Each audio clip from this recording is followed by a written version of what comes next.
Hello everyone, welcome to Wisdom Commerce Academy. ಈ ಹಿಂದಿನ ವಿಡಿಯೋದಲ್ಲಿ ನಾನು ಕ್ರಾಶ್ ಕೋರ್ಸ್ ಬಗ್ಗೆ ಮಾತಾಡಿದ್ದೆ. We have discussed about the crash course in the previous video. So in today's video, we are going to discuss about the first sum of 6 marks where we can attend.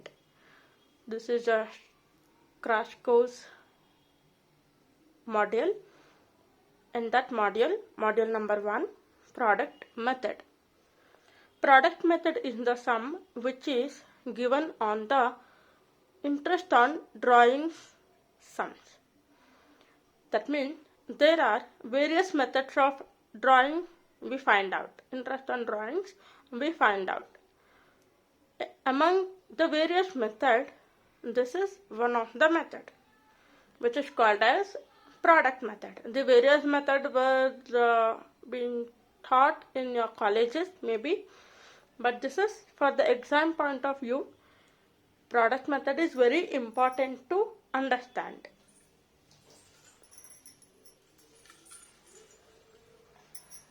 So what is product method? That means there will be a partner in the firm. So sometimes there is a requirement for the partners to withdraw the amount from the firm, maybe for their personal use. So according to partnership deed, when the partnership deed is present in the partnership among the partners, so partners are liable for their interest on drawing. So for that, certain percentages will be mentioned in the partnership agreement, and that is dependent on the partner that how much they will decide to give the interest on drawing on the partner's drawings. So that is not compulsory, or there is no fixed rate of interest for the drawings. So with the content of date of drawings and amount, we are going to find out the interest on drawing. How we are going to consider this? This is what we learn in product method. So product method is nothing but the combination of the amount and outstanding month. Now, what is outstanding month and how do we calculate outstanding months? So we all know financial year starts from 1st of April of any year and end by March 31st of the following year. Like for example, we can consider 1/4/2024 and it's gonna end by 2025. Now in this sum, what is the year end date? It is given March 2016. That means it is understood the financial year started by April 2015 and it is end by 31st March 2016. The question contains always the end date of the year or the financial year. So student has to notice when and all the dates have been given on the drawings, which is very much important. ಡೇಟ್ಗಳನ್ನು ಚೆನ್ನಾಗಿ ನೆನ್ಪಿಟ್ಕೊಬೇಕು students. So product method ಅಂತ ಹೇಳಿದ್ರೆ amount ಮತ್ತು outstanding month ನಡುವಿನ ಒಂದು ಕಂಟೆಂಟನ್ನು ಇಟ್ಕೊಂಡು ಪ್ರಾಡಕ್ಟ್ನ ಕಂಡುಹಿಡಿತೀವಿ. ಈ ಪ್ರಾಡಕ್ಟನ್ನು ಕಂಡುಹಿಡ್ದಿರೋದ್ರ ಮೇಲೆ ಇಂಟ್ರೆಸ್ಟ್ ಆನ್ ಡ್ರಾಯಿಂಗ್ಸ್ ಫಾರ್ಮುಲಾನ ಅಪ್ಲೈ ಮಾಡಿ ಸಮ್ಸ್ನ ಕ್ಯಾಲ್ಕುಲೇಟ್ ಮಾಡೋದು. ಇನ್ ಸಿಂಪಲ್ ವರ್ಡ್ಸಲ್ಲಿ ಹೇಳಬೇಕಂತ ಹೇಳಿದ್ರೆ, ಸೊ ಇವಾಗ ನಮಗೆ ಡೇಟ್ ಕೊಟ್ಟಿದ್ದಾರೆ, ಅಮೌಂಟ್ ಕೊಟ್ಟಿದ್ದಾರೆ, ಔಟ್ಸ್ಟ್ಯಾಂಡಿಂಗ್ ಮಂತ್ಸನ್ನು ಫಸ್ಟು ಕಂಡುಹಿಡಿಯೋಣ. So let us find out first the outstanding month. The first drawing was made on 8th or August 2015. 8 means August. 1st August 2015. So year end date is 31st March 2016. ಯಾವತ್ತು 1ನೇ ತಾರೀಕು ಡ್ರಾಯಿಂಗ್ಸ್ನ ಮಾಡಿರ್ತಾರೋ ಇಲ್ಲಿ ಕೊಟ್ಟಿರ್ತಕ್ಕಂಥ ತಿಂಗಳನ್ನು consider ಮಾಡಬೇಕು. It is very important. Whenever the date of drawings is given on 1st of any month, please consider the month given. So, August month ಅಂತ ಹೇಳಿದ್ರೆ August, September, October, November, December, ಜನವರಿ, ಫೆಬ್ರವರಿ, March. ಇಲ್ಲಿ ನಾವು ಬರ್ಕೊಳ್ಳೋಣ. ಜನವರಿ, ಫೆಬ್ರವರಿ, March, April, May, June, July, August, September, October, November, December, 12 months. So ನಮಗೆ ಫಿನಾನ್ಷಿಯಲ್ ಇಯರ್ ಸ್ಟಾರ್ಟ್ ಆಗೋದು ಏಪ್ರಿಲಿಂದ. ಸೊ ಇದು ಡ್ರಾಯಿಂಗ್ಸ್ ಮಾಡಿದ್ದು ಆಗಸ್ಟಲ್ಲಿ. So August, September, October, November, December, ಜನವರಿ, ಫೆಬ್ರವರಿ, ಮಾರ್ಚ್. ನಾವು ಯಾಕೆ ಮತ್ತೆ ಡಿಸೆಂಬರ್ ಆದಮೇಲೆ ಜನವರಿ ಏನಕ್ಕೆ ತಗೋತಾ ಇದ್ದೀವಿ ಅಂತ ಹೇಳಿದ್ರೆ ಫಿನಾನ್ಷಿಯಲ್ ಇಯರ್ನ ನಾವು ತಗೊಬೇಕು, ಕನ್ಸಿಡರ್ ಮಾಡಬೇಕು ಅಕೌಂಟೆನ್ಸಿಯಲ್ಲಿ. ಸೊ ಡೋಂಟ್ ಕನ್ಸಿಡರ್ 12 months ಅಂತ ಹೇಳಿದ್ರೆ ಜನವರಿ ಟು ಡಿಸೆಂಬರ್ ತಗೋಬೇಡಿ. ನಮ್ಮ ಇಂಡಿಯಾದಲ್ಲಿ ನಾವು ಫಾಲೋ ಮಾಡ್ತಾ ಇರೋದು April to March. Most of the world follow ಮಾಡ್ತಾರೆ.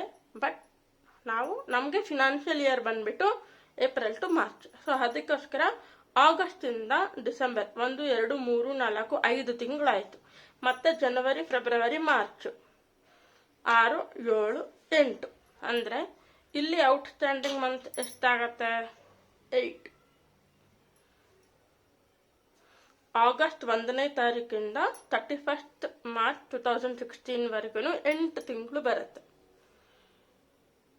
ಇದು ನೀವು ಎಕ್ಸಾಮಿನೇಷನ್ ಅಲ್ಲಿ ಹೆಂಗೆ ಇದೆಲ್ಲ ಬರ್ಕೊಂಡು ಟೈಮ್ ವೇಸ್ಟ್ ಮಾಡೋಕ್ಕಾಗಲ್ಲ.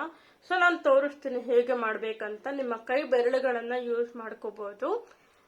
ಈ ಮೇಲ್ಭಾಗ ನಿಮ್ಮ ಕೈಯನ್ನ ಮಡಿಸಿದಾಗ ನಿಮ್ಮ ಕೈಯಿನ ಮೇಲ್ಭಾಗ ಈ ಮೂಳೆ ಏನಿದೆ, ಬೋನ್ ಏನಿದೆಯೋ ಇದು 31 days. ಈ ಮಧ್ಯದ್ದು 30 days ಲೆಕ್ಕ ಬರುತ್ತೆ.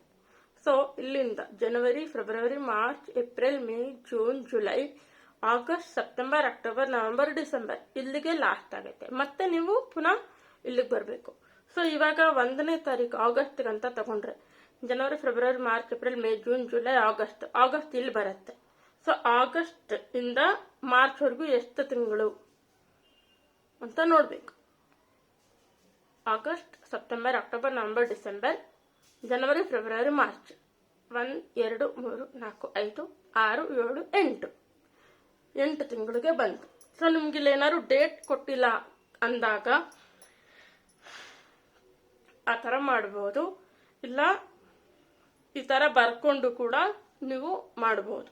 ಬಟ್ ಆನ್ಸರ್ ಪೇಪರಲ್ಲಿ ಎಲ್ಲೆಲ್ಲೋ ಬರೆಯಕ್ಕೆ ಹೋಗ್ಬೇಡಿ.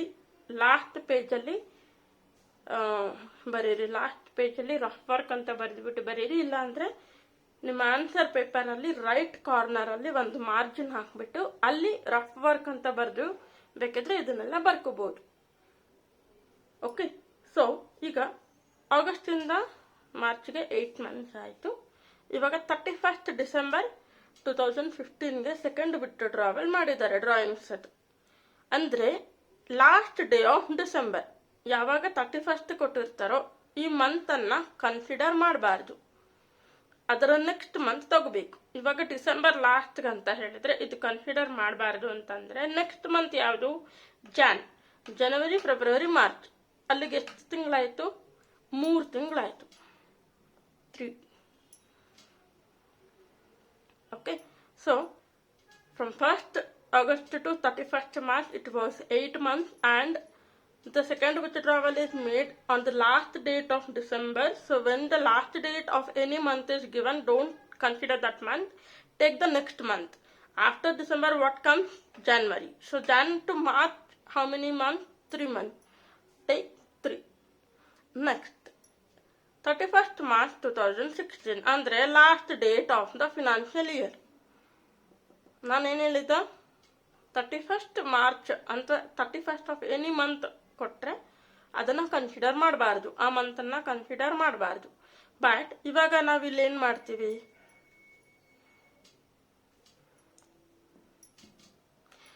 ಇಯರ್ ಎಂಡ್ ಆಗ್ತಿದ್ರೆ ಅಲ್ಲಿಗೆ ನಾವು ಅಕೌಂಟ್ ಕ್ಲೋಸ್ ಆಗ್ತಿದೆ ಅಂತ ಅರ್ಥ. ಆ ವರ್ಷದ ಅಕೌಂಟ್ ಕ್ಲೋಸ್ ಆಗ್ತಿದೆ. ಈಗ ಲಾಸ್ಟ್ ಡೇಟ್ ಅಲ್ಲಿ ವಿತ್ಡ್ರಾ ಮಾಡಿದ್ದಾರೆ. So when the date of withdrawal is on the last date of financial year, it is a closing date of the financial year. So that doesn't mean that we will take April month and will completely count till March again. Don't get confused. ಇಲ್ಲಿ confuse ಆಗಬೇಡಿ.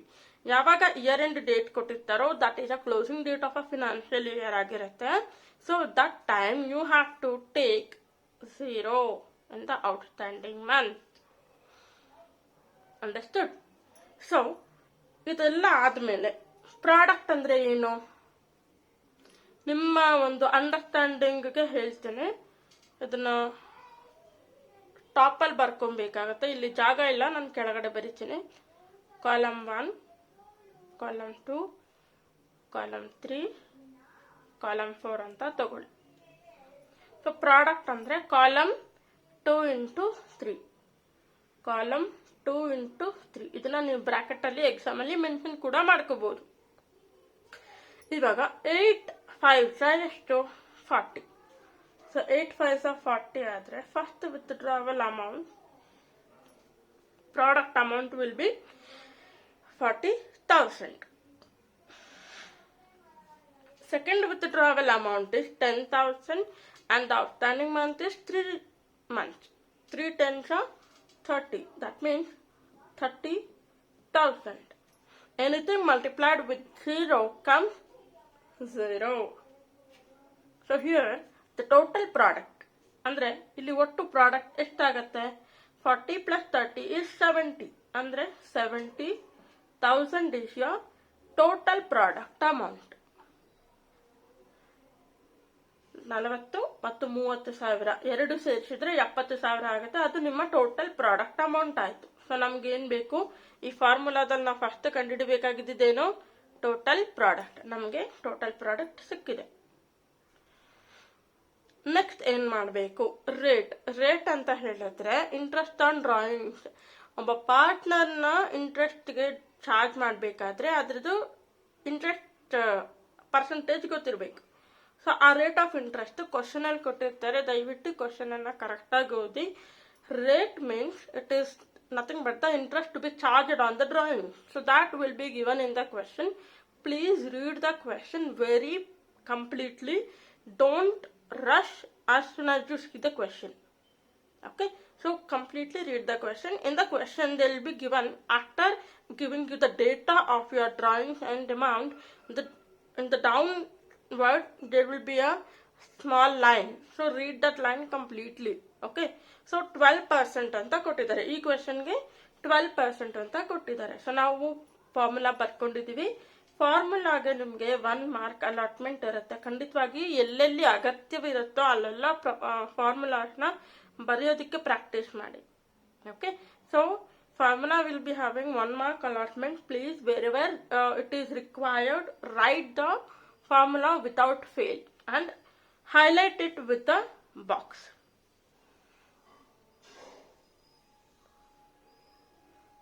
Okay, now so we'll apply the formula and find out the answer.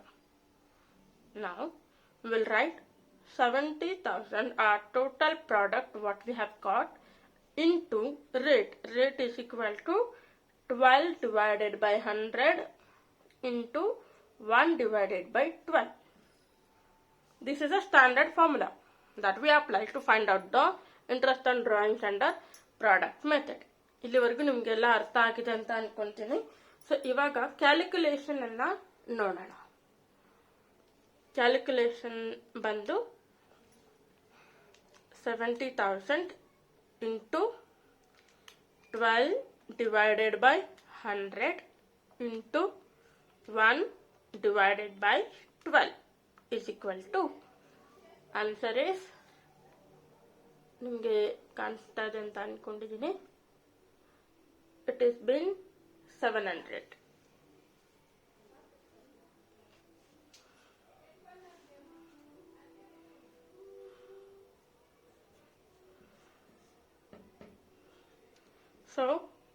interest is equal to 700. So product method sum ಮಾಡೋದು ಇಷ್ಟೇ. ಓಕೆನಾ? So quick recap ಮಾಡಿಬಿಡೋಣ. Product method ಅಂತ ಹೇಳಿದ್ರೆ interest on ಡ್ರಾಯಿಂಗ್ಸ್ಗೆ ಅಂದರೆ partner ಡ್ರಾಯಿಂಗ್ಸ್ಗೆ ಇಂಟ್ರೆಸ್ಟನ್ನು ಕಂಡುಹಿಡಿಯೋ ಅಂತ ಒಂದು ವಿಧಾನ ಪ್ರಾಡಕ್ಟ್ ಮೆಥಡ್. ಆ ವಿಧಾನದಲ್ಲಿ ನಾವು ಫಾರ್ಮುಲಾ ಅಪ್ಲೈ ಮಾಡಬೇಕಾಗತ್ತೆ. ಫಾರ್ಮುಲಾ ಏನೇನಿದೆಯೋ ಅದನ್ನು ನಾವು ಅಪ್ಲೈ ಮಾಡ್ತೀವಿ. ಓಕೆ, ಸೊ ಈಗ ಈ ಕ್ವೆಶನ್ ನಲ್ಲಿ A and B are partners in a firm during the year ended on 31st March 2016. A makes the following drawings as under. Date of drawings ಕೊಟ್ಟಿದ್ದಾರೆ ಮತ್ತೆ amount ಕೊಟ್ಟಿದ್ದಾರೆ. So ಇದು format of the answer. ನೀವು ಇಲ್ಲಿ calculation of interest on a drawing or whoever it is, so that has to be mentioned. ಈ question answer ಅಲ್ಲಿ ಏನೇನಿದೆಯೋ ಇದು ಹೀಗೆ ಬರಿಬೇಕು. ಕಂಪ್ಲೀಟ್ 6 ಮಾರ್ಕ್ಸ್ ಬೇಕು ಅಂದ್ರೆ. ಓಕೆ, ಇದ್ರ ಜೊತೆನಲ್ಲಿ ಫಾರ್ಮುಲಾ ಬರೆಯೋದನ್ನ ಮರಿಬೇಡಿ. ನಾನು ಫಾರ್ಮುಲಾ ಮೇಲೆ ಬರ್ತಿದ್ದೀನಿ, ಯಾಕಂದ್ರೆ ಎಲ್ಲರಿಗೂ ಗೊತ್ತಾಗಲಿ ಅಂತ. ಓಕೆ, ಸೊ ಈ ಕ್ವೆಶನ್ಗೆ ನಿಮಗೆ ಬೇಕಾಗಿರುವಂತ ಒಂದು ಕೀ ಪಾಯಿಂಟ್ ಏನಂತ ಹೇಳಿದ್ರೆ ಫಿನಾನ್ಷಿಯಲ್ ಇಯರ್ ಯಾವಾಗಿಂದ ಸ್ಟಾರ್ಟ್ ಆಗಿದೆ ಎಂಡ್ ಆಗಿದೆ ಅನ್ನೋದು ನಿಮಗೆ ಗೊತ್ತಿರಬೇಕು. ಮತ್ತೆ ನಿಮ್ಮ ಕೈಲಾಯ್ತು ಅಂತ ಹೇಳಿದ್ರೆ ಸಾಧ್ಯ ಇದ್ರೆ ರಫ್ ವರ್ಕ್ ಅಂತ ಬರೆದು ಮಂತ್ಸ್ನ ಬರೆದಿಟ್ಕೊಂಡಿರಿ. ಸೊ ದಟ್ ನಿಮಗೆ ಕೌಂಟ್ ಮಾಡೋಕ್ಕೆ ಈಸಿ ಆಗುತ್ತೆ.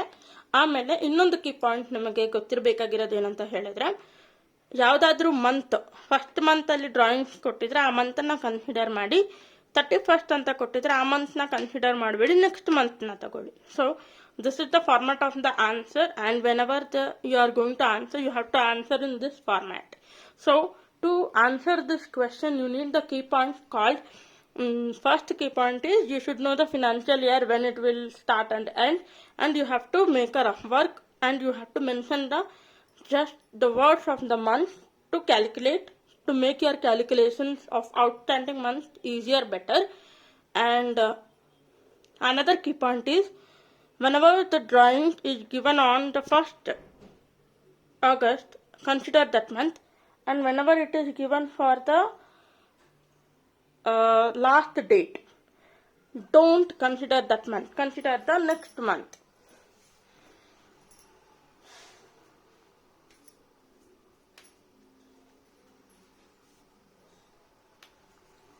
Okay,